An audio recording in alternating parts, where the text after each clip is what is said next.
성경에는 성도를 묘사한 여러 가지 비유가 있습니다.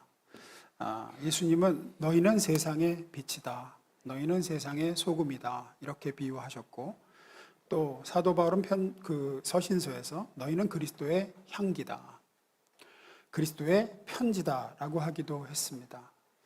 또 너희는 성령께서 거하시는 전이다 이렇게도 얘기하죠. 성도의 삶을 다양하게 묘사하고 설명하는데, 오늘 본문에서는 성도를 나그네라에 비유해서 얘기하죠. 너희는 나그네다, 너희는 순례자다. 오늘 본문 13절 봅니다. 읽어보겠습니다. 시작.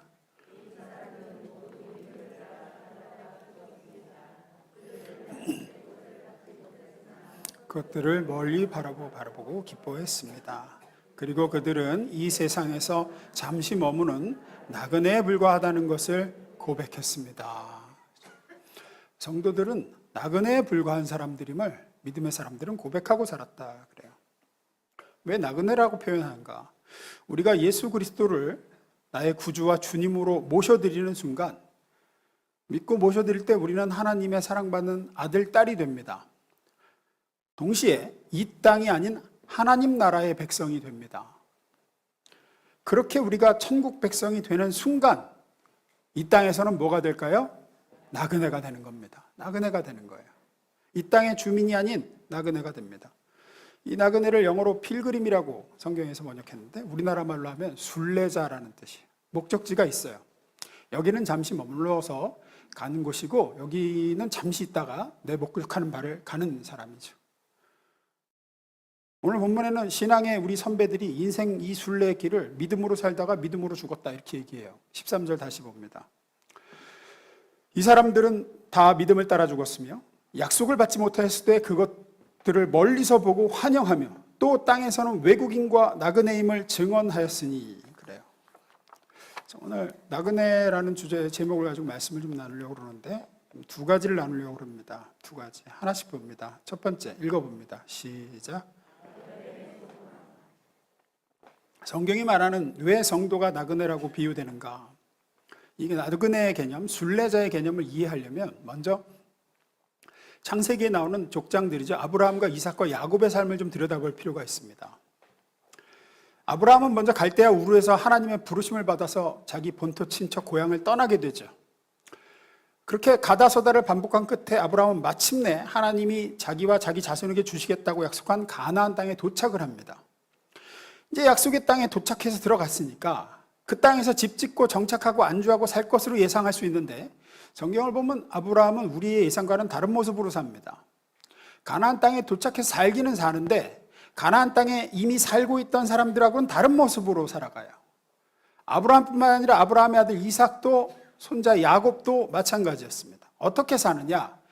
장막에 거주했다라고 끊임없이 얘기해요. 집을 지은 게 아니라 텐트 치고 살았다라는 얘기를 계속 반복해서 얘기합니다. 오늘 본문 9절입니다. 믿음으로 그는 약속하신 땅에서 타국에 몸붙여 사는 나그네처럼 거류하였으며 같은 약속을 함께 물려받은 이삭과 야곱과 함께 어디 살았대요? 장막에서 살았습니다. 그래요. 창세기 13장 18절에도 그러죠. 이에 아브라함이 장막을 옮겨 헤브론에 있는 마므레 상수리 숲에 이르러 거주하였으며 거기서 여호와를 위하여 제단을 쌓았더라. 26장 17절에 이삭도 그럽니다. 이삭은 그곳을 떠나서 그랄 평원에다가 장막을 치고서 거기에 자리를 잡고 살았다. 뭘 치고? 장막에. 계속 장막에서 살았다는 얘기를 합니다. 아브라함과 그의 아들 그리고 손자는 다 집을 짓고 집에 산 게 아니라 장막에 살았습니다. 요즘으로 하면 텐트죠. 텐트가 언제 필요합니까? 잠시 머물다가 이동하는 데 필요한 거처죠. 오랫동안 정착하며 살아가는 사람에게 필요한 것은 텐트가 아니라 집입니다. 아브라함은 집을 짓고 살지 않고 텐트에 살았다고 계속 얘기를 해요. 아브라함 175세에 죽습니다. 그러니까 아브라함이 75세에 부르심을 받고 175세에 죽거든요. 그러니까 부르심 받고 죽을 때까지 100년의 세월을 살아요. 중간에 하란에서 잠시 머문 걸 제외하더라도 최소한 90년 이상을 가나안 땅에서 살았습니다. 그러니까 상당히 긴 기간을 가나안 땅에서 거주했어요. 그런데도 90년간 집에 산 게 아니라 텐트에 살았다는 얘기를 합니다. 계속 그 장막을 강조해요. 왜냐? 주거 형태를 말하는 게 아니에요. 주거 형태를. 아브라함이 돈이 없었다, 불쌍하게 살았다, 이걸 얘기하는 게 아니라 아브라함과 그의 자손, 즉 믿음의 사람들인 우리 신앙인들은 이 땅을 살아갈 때 이런 마음 자세와 태도를 가지고 살아야 된다라는 걸 보여주는 게 장막에 살았다는 거예요. 어떤 마음가짐일까요? 이 땅은 우리의 소망의 대상이 아니다라는 겁니다. 우리는 여기서 오래도록 살 존재가 아니다라는 거예요. 우리가 진짜로 오래 살 곳은 따로 있다. 본문 13절 봅니다. 읽어보겠습니다. 시작.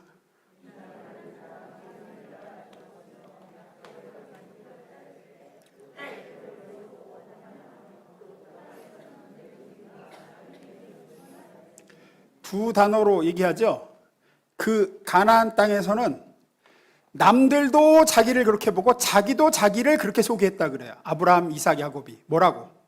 외국인이요 나그네다 라고.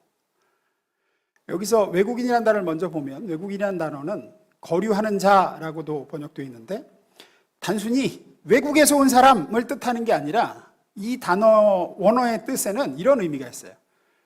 여기 살기 적합하지 않은 사람, 이 땅에 어울리지 않는 사람, 이런 의미예요. 좀 부정적인 의미의 단어입니다. 이 외국인이라는 뜻이. 우리 표현하면 이런 거죠. 예를 들어서 청년이 어느 회사에 입사했는데 직장 상사가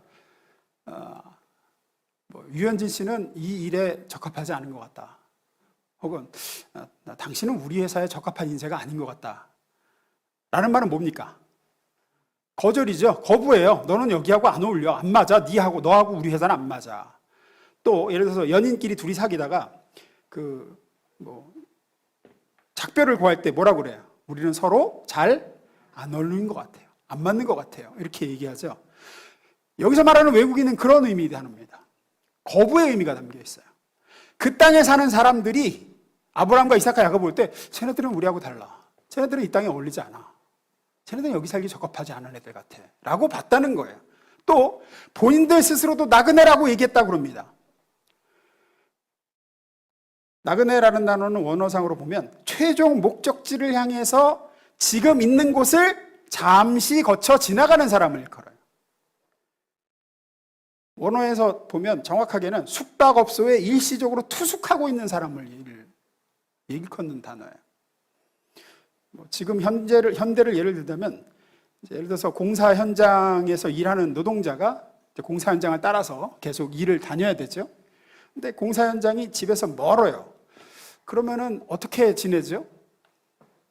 그렇죠. 소위 달방이라고 하는 그런 거 얻어가지고 여관에서 달방을 쓰면서 살고 있는 거. 그런 단어입니다, 나그네가. 지금 머무는 곳에는 집이 없는 사람이에요. 따라서 하나님의 백성 아브라함과 이삭과 야곱이 장막에 거주했다는 것과 주변 사람들이 그들을 외국인이요, 본인들 스스로도 나그네로 인식했다는 것은 그들은 이 땅을 영원한 장소로 여긴 게 아니라 잠시 거쳐갈 장소로 봤다는 뜻입니다. 이유가 뭡니까? 그들이 그렇게 자신을 외국인이요 나그네라고 주장한 이유가 뭡니까? 본문 10절 16절에 나옵니다. 읽습니다. 시작.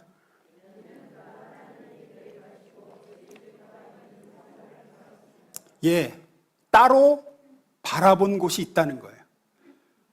여기서 살 소망을 둔 게 아니라 하나님이 예비하신, 하나님이 지으실 터가 있는 성에서 난 살 거다라는 마음을 가지고 있었기 때문에 그들은 나는 여기 잠깐 머물다 갈 사람이다 라고 끊임없이 스스로를 생각했다는 거예요. 16절에도 이렇게 얘기합니다. 그들이 이제는 더 나은 본향을 사모하니 곧 하늘에 있는 것이라. 이러므로 하나님이 그들의 하나님이야 일컬음을 받으심을 부끄러워하지 아니하시고 그들을 위하여 한 성을 예비하셨느니라. 그들은 하나님이 예비하신 한 성을 바라보고 거기에 소망을 두고 살았다는 거예요. 나그네로 살았던 믿음의 사람들은 한결같이 더 나은 본향, 하나님이 예비하신 처소를 사모했고 진짜 자기 집은 거기라고 생각하고 살았다는 거예요.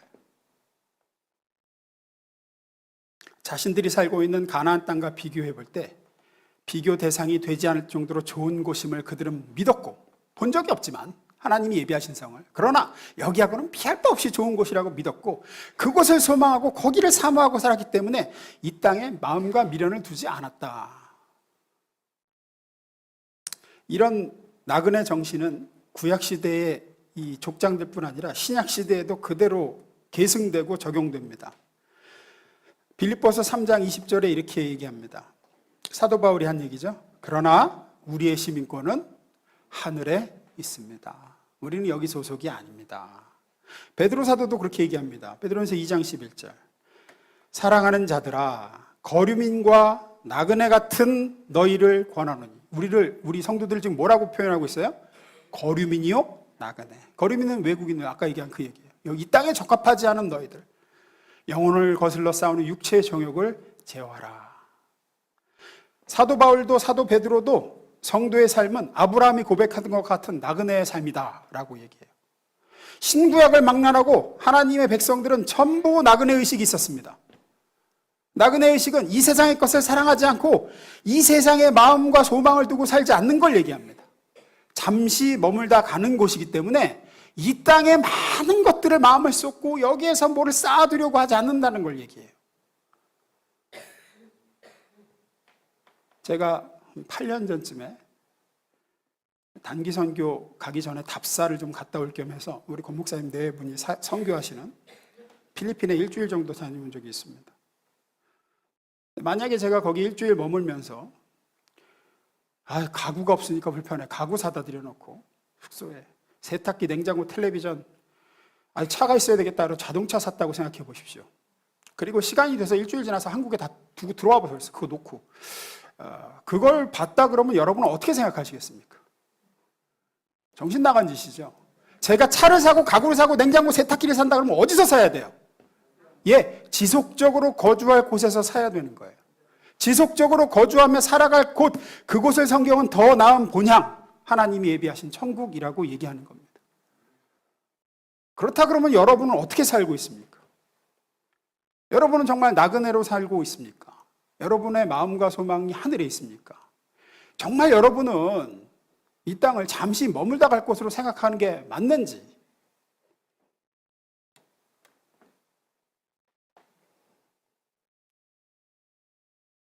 이것은 대단히 중요합니다. 왜냐하면 우리는 소망과 마음을 둔 곳에 투자를 하게 되기 때문입니다.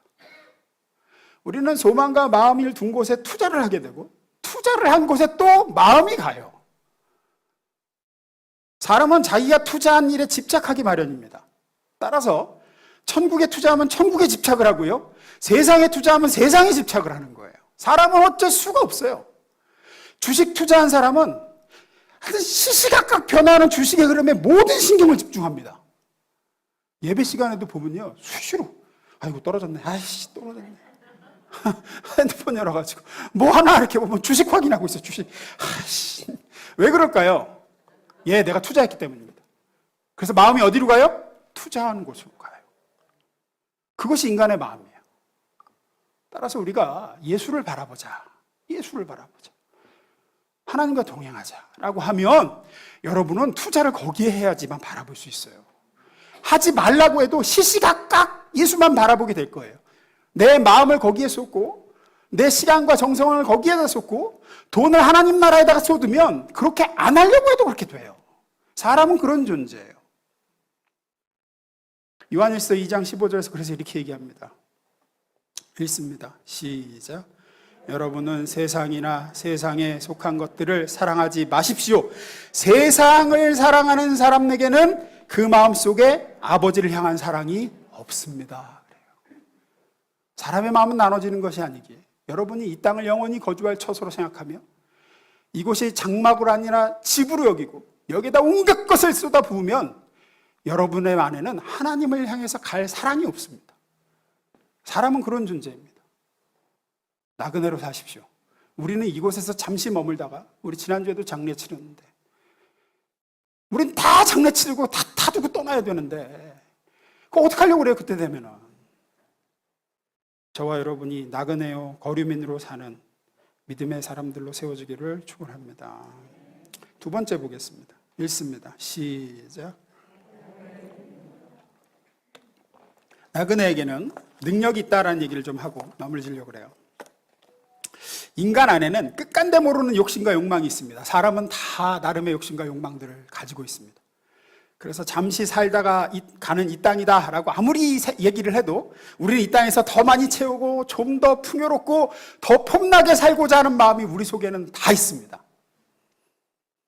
따라서 이 욕심과 욕망을 제어하지 않으면 우리는 근심하게 되고 타락에 시달리고 무엇보다도 아주 무력한 능력 없는 초라한 크리스찬의 삶을 살 수밖에 없게 돼요. 소속은 하늘인데 마음은 이 땅에다가 온갖 가 있으면 괴로울 수밖에 없는 거예요. 괴로울 수밖에. 저는 그런 사람들을 많이 봤어요. 그래서 이제 군복무할 때도 이렇게 마음이 이렇게 넋이 나간 애들이 있어요. 몸은 군대에 와 있는데 자기가 군인이라는 것에 대해서 받아들이질 못하니까 계속 집 생각하고 내가 지금 뭐 하고 있는데 어디 친구들하고 놀 때 재밌었는데 이러면 너무 괴로운 거예요. 마음이 거기가 있으니까. 크리스천도 마찬가지입니다. 디모데서 6장 10절에서는 이렇게 얘기합니다. 그래서 돈을 사랑함이 일만하게 뿌리가 되나니 이것을 탐내는 자들은 미혹을 받아 믿음에서 떠나, 여기서 말하는 믿음은 천국을 바라보는 믿음을 얘기해요. 많은 근심으로써 어떻게 했대요? 자기를 찔렀대요. 어쩔 수 없어요. 어쩔 수 없어요. 왜 저를 포함한 우리는 이리도 영적 능력이 떨어질까? 왜 사도행전의 역사와 능력과 은혜가 내게는 우리 교회에 나타나지 않는가? 우리가 너무나 이 세상에 마음을 많이 쏟고 살기 때문입니다.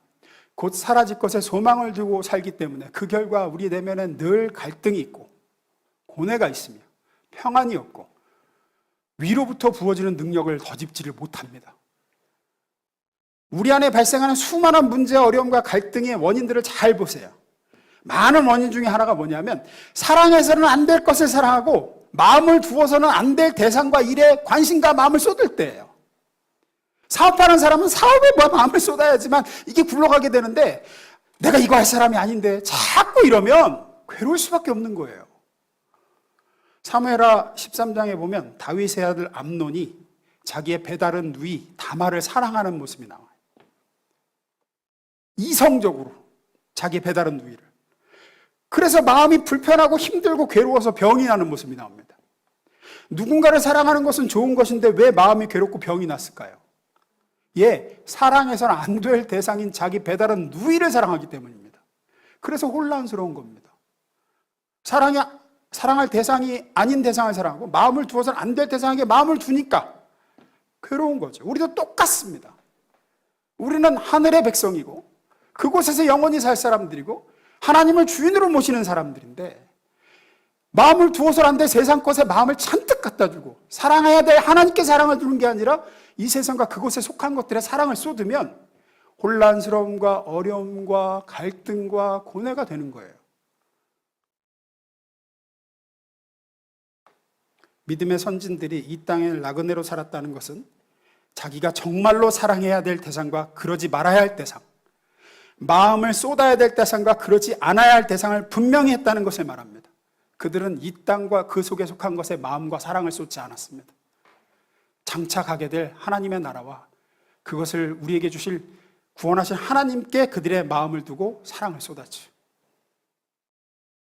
말씀드린 대로 또한 우리가 나그네로 살지 못하면 이 땅에 한껏 우리의 마음을 투사하면 우리는 하늘의 능력과 우리 주 예수께서 주시는 권세를 얻지를 못합니다. 예수님이 그러셨죠. 하늘과 땅의 모든 권세를 내게 주셨으니 그러므로 너희는 가서 모든 족속으로 복음을 쫙 얘기하시면서 내가 아버지께 받은 권세를 내가 너희에게 준다라고 하셨죠. 그런데 그렇게 권세를 위임받아야 될 우리가 거기에는 관심이 없고 잠시 머물다간 이 땅과 그 세상에 속한 것들에 온통 마음을 빼앗기면 예수님이 주시는 권세를 절대 받아 누리지 못합니다. 그러니 결과적으로 무력한 크리스찬이 돼요. 아주 초라해져요. 영적인 권세가 없어요. 아시는 분은 대부분 아시겠지만 저희 첫째하고 둘째는 유학생활 중 미국에서 출생했습니다. 미국은 속지주의 원칙이죠. 그 땅에서 태어난 사람은 다 자기 나라 시민으로 쳐요. 그래서 두 아이들 다 미국 시민권을 받았습니다, 그때. 그런데 지금 우리나라 외교법이 어떻게 돼 있냐면 이 아이들이 만 18세가 되어서도 한국에서 계속 살기를 원하면 각서를 써야 돼요. 무슨 각서를 써야 되냐? 한국에 살 동안에는 미국 시민권자로서의 모든 권리와 모든 권한을 포기하고 한국 시민으로서만 살겠다라고 각서를 써야지만 여기서 그 시민권을 유지하면서 살 수가 있어요. 이게 하도 이중국적자들이 살면서 의무는 하나도 안 지고 그냥 대한민국에서 단물만 빨아먹고 좀 불리하면 나 외국인이네 이러니까 이제 이게 생긴 거예요, 이 법이. 어쨌든 한국 땅에서 한국 사람으로 대한민국에 소망을 두고 살려고 그러면 너 미국 시민으로서의 모든 권세와 누릴 수 있는 권리를 포기해라 였어요. 저는 영적으로도 마찬가지라고 생각합니다. 이 세상과 마귀는 끊임없이 얘기해. 너 이 땅에서 손해 안 보고 있잖아. 너 하나님의 백성으로서의 권리를 막 누리면서 이 세상 것도 누리려고 하려고 그러면 너 안 된다. 너 이 땅의 것을 누리고 이 땅에 소망 두고 여기서 살겠다고 하면 너 하늘의 시민권자로서의 모든 권리와 권세 포기해라. 그렇게 되는 거예요.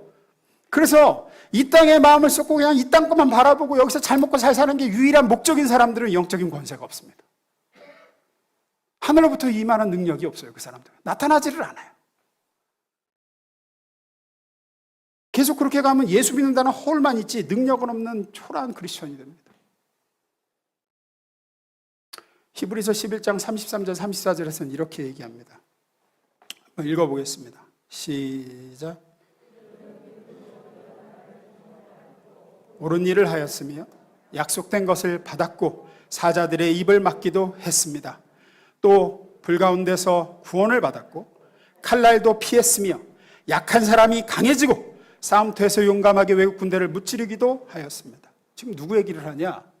나그네로 살았던 사람들이 그랬다는 거예요. 믿음으로 장차올 천국을 바라보고 이 땅에 발을 딛고 살지만 그들의 마음은 하늘에 있는 사람들에게 이런 능력이 나타났습니다. 위로부터의 권세가 이렇게 임해서 약해자가 강해지고 군대를 물리치기도 하고 칼날을 피하고 불의 권세를 이기고 이런 일, 사자 입을 막기도 하고 그랬습니다. 세미나에 오래전에 세미나 갔을 때 한 목사님의 간증이 기억에 남아요. 이분이 마산의 꽤 큰 교회 부목사로 5년 정도 사역을 하시다가 이제 오랫동안 부목사 생활을 했으니까 이제 다음 담임 목회제를 좀 놓고 기도를 하고 있는 중이셨대요. 근데 이제 피부에 부스럼이 생겼어요. 피부에. 그래갖고 병원을 갔대요. 갔더니 조금 더 큰 병원에 가봐라 그러더래요. 약간 표정이 심각해졌네요. 큰 병원 가서 갔더니 검사해보자. 정밀 검사 좀 해야 되겠다. 검사를 했는데 암이 발견된 거예요. 암이. 그것도 꽤나 진행된 상태에서. 그래서 이제 자기가 담임 목사는 고사하고 이제 사역을 다 내려놓고 암 환자로 투병 생활을 시작했대요. 항암 치료를 시작했는데 얼마나 힘들든지 머리털 다 빠지고 피부는 뭐 새까맣게 타들어가고 온몸은 뭐 뼈만 남았대요. 파리하게 말라가지고. 그러던 중에 한 교회에서 청빙이 왔대요. 근데 교단 목사님이 이분이 암 걸린 걸 모르고 추천을 해준 거예요. 그래갖고 그 교회에서 이번 주일에 와서 설교 선을 좀 보자고 했다는 거예요. 설교 말씀을 좀 전해달라고. 이 목사님은 청빙은 기대도 안 했고 내가 이런 지금 처진데 내가 내일 죽을지도 모르고 하나님이 당장이라도 데려가실 수 있는 상태인데 지금 무슨 내가 담임 목회를 하겠느냐. 그저 하나님이 이렇게 말씀을 전할 기회를 주셨으니까 가서 하나님 말씀을 내가 전하고 오겠다라는 마음으로 가셨고 이 교회 성도들은 이제 이런 사정을 모른 채 이제 잔뜩 기대를 하고 있는 거예요. 새로 오실 우리 목사님 설교가 얼마나 좋을까. 근데 와서 보니까 머리털 다 빠졌지. 새카매가지고 진짜 산송장 같은 사람이 올라와서 설교를 하겠다고 쓰니까 이거 뭐 몰골에 엄청 실망을 한 거예요. 야야 저분이 어떻게 목회를 하냐. 저렇게 건강 상태가 안 좋은데. 그래서 이제 청빙위원들 마음속에 예배 끝나고 나서 다른 목사님 모셔오자 이런 마음을 다 먹고 있었대요. 예배 설교를 이미 시작할 때 그런 마음을 먹고 있는데 예배를 드리고 말씀을 드리며 다들 마음이 변한 거예요. 그리고 예배가 끝나고 모였습니다. 우리 이 목사님 모시자. 야, 암 말기라는데 세상에 그래도 오늘 주일처럼 우리가 은혜를 받은 적이 없었다. 단 한 주라도 이 목사님을 통한 이 은혜의 말씀을 우리가 전달받을 수 있다면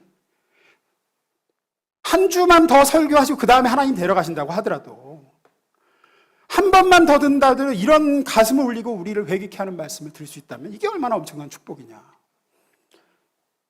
근데 이제 보니까 이 목사님이 본인이 그래요. 자기는 그렇게 본래 설교를 그렇게 잘하던 분은 아니었대요. 근데 본인에게 설교 요청이 왔을 때, 이게 이 땅에서 내 마지막 설교일 수도 있겠구나. 이제 곧 나는 하나님 앞에 서야 될지도 모르겠다. 보호자에 앉으시니와 어린 양 앞에 내가 가야 될 타임이 지금 얼마 안 남은 것 같은데, 내가 마지막 설교라고 생각하고 하나님 말씀 잘 전해야지. 그러니까 자기는 그때 이 땅에 있는 모든 소망이 없었대요. 당연하죠. 이제 곧 언제 죽을지 모르는데 무슨 소망이 있어, 이 땅에. 오로지 마음은 다 어디 있어요? 하늘나라에 가 있어요. 주님 뵈야지, 이제. 얼마 남은 시간 내가 충성도에 살다가 주님 뵈야지. 그래갖고, 아무런 욕심이 없는 거야, 이 땅에. 아무런 미련도 없고. 완전히 나그네요, 거류민으로서 간 거죠. 그러니 그 입에서 나오는 설교가 능력이 없을 수가 없어요. 하늘의 권세를 덧입지 않을 수가 없는 거예요. 그렇게 요양원에 있는 목사님에게 청빙서가 왔대요, 그 교회에서. 목사님, 단 한 주라도 더 목사님 말씀 들을 수 있어도 좋습니다. 와서 우리에게 말씀 전해 주십시오. 사모님하고 이제 막 울면서 기도를 했대요. 이런 목회자를 불러주는 이렇게 좋은 교회에는 저 같은 사람 말고 하나님 건강하고 훌륭한 목사님을 보내달라고 기도하셨다 하더라고요. 근데 이제 이분이 여기서 와서 이렇게 간증을 한 거 보면 이제 해피엔딩이죠. 예. 하나님이 고쳐주셨고, 지금 제가 그 교회를 이제 목회하고 있습니다. 이렇게 말씀을 하시는 거였어요. 우리가 어떻게 해야 그리스도 예수의 권세를 덧입는가? 우리가 어떻게 해야 하나님 나라의 시민권자로서 이 땅에서 하나님 나라의 시민으로서의 능력을 행사하고 사는가? 나그네로 살아야 됩니다. 이 땅에 소망을 두지 않고 자신이 하나님 나라의 시민권자임을 잊지 말고 위의 것을 사모하며 그곳을 바라보고 내가 내일이라도 하나님 부르시면 난 영원한 하나님 나라에 갈 거야 라고 거기에 사랑과 소망을 두고 살 때에 하나님의 능력이, 그리스도의 권세가 우리를 통해서 나타나며 이 땅에서 초라한 크리스찬이 아니라 힘 있는 크리스찬으로 살게 되는 줄로 믿습니다. 이건 저를 포함한 누구도 다 마찬가지예요. 얼마나 많이 이 땅의 것에서 마음을 돌이켰냐가 관건이라고 생각합니다. 예수님께서 가르쳐 주신 기도, 주기도문에서 보면 너희는 이렇게 기도하라 하시고 예수님 뭐라 그러시죠? 하늘에 계신 우리 아버지여 이름이 거룩히 여김을 받으시오며, 그 다음에 뭐죠? 나라가 임하옵시고. 여기서 나라는 하나님의 나라, 천국입니다. 우리는 나라가 임하옵시게라는 기도를 그렇게 드림에도 정작 그 나라에는 크게 관심을 두지 않고 이 나라에 관심이 많죠. 그 나라는 까맣게 있고 그저 이 땅. 그래서 예수님께서 말세 때를 이야기하시며 걱정하신 것은 말세가 되면 사람들이 더 막해질 거야, 사람들이 타락할 거야, 끔찍한 범죄가 들끓고 이걸 걱정하신 게 아니었어요. 예수님은 뭘 말씀하셨느냐? 누가복음 17장입니다.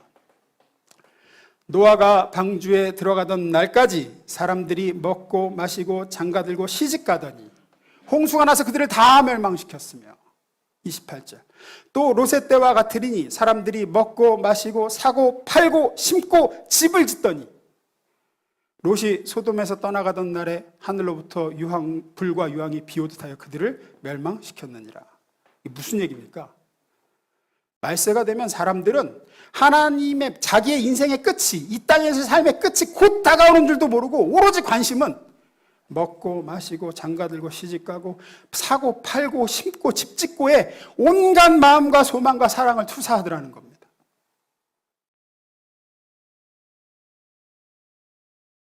먹고 자고 마시고 시집가고 장가들고 사고 팔고 심고 집 짓고, 이게 모두 우리의 주된 기도 제목이 아닙니까?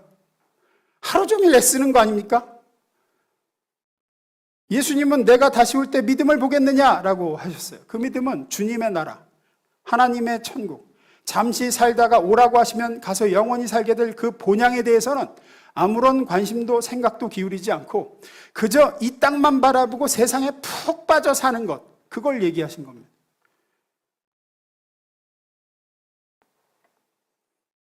영혼을 준비하며 천국을 바라보며 그곳에 소망을 두고 이 땅은 잠시 거류하다가 떠날 나그네임을, 내가 가지고 있는 모든 것은 장막이고 하나님이 오라시면 언제든지 놓고 갈 수 있는 하늘의 소망을 둔 성도가 되시기를 주님으로 축원합니다.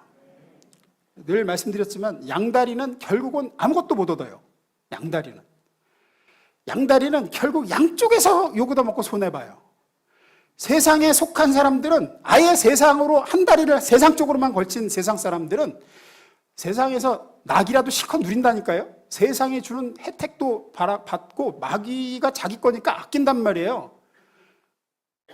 잠깐이지만 세상 낙을 누린다고요. 그러나 하나님께 속한 사람, 그리스도 예수께 속한 사람이 세상을 사랑하고 세상을 기웃거리고 세상에 소망을 두면 세상에서도 좋은 소리 못 들어요. 마귀가 자기 게 아니기 때문에 미워한단 말이에요. 저거는 내 것도 아닌 게 와갖고 왜 여기서 기웃거리지? 그리고 당연히 아까 말씀드린 대로 위로부터 임하는 복도 못 얻어요. 하늘의 권세도 능력도 하늘로부터 임하는 강복도 못 얻어요. 그러니 양다리는 양쪽에서 손해가 나는 거예요. 제일 불쌍한. 예수님 뭐라고 하셨습니까? 그래서 하나님 나라의 백성이 이 땅을 어떻게 살아야 한다고 하십니까? 너희는 먼저 그의 나라와 그의 의를 구하라. 뭐 하나님 나라에 먼저 소망을 두고 거기에다가 네 많은 소망과 사랑과 마음을 투사하고 그리하면 이 땅에서 필요한 모든 것은 너희가 잠시 이 땅에 머물며 살아. 나그네도 필요한 게 있잖아요. 나그네도 뭐 달방 사는 사람도 먹고 살고 다 해야 되잖아. 그거는 내가 더 채워줄 테니. 그러니 나그네로 사시며 하늘에 속한 하늘의 사람의 하늘의 소망을 두고 하늘을 사모하며 사셔서 그리스도의 능력이 여러분을 통해서 나타나고 하늘나라 시민권자의 권세가 나타나며 더 나아가 이 땅에 필요한 모든 것을 하나님이 어떻게 더하시는지 체험하고 맛보시기를, 그런 저와 여러분이 되기를 소망합니다. 네, 기도하겠습니다.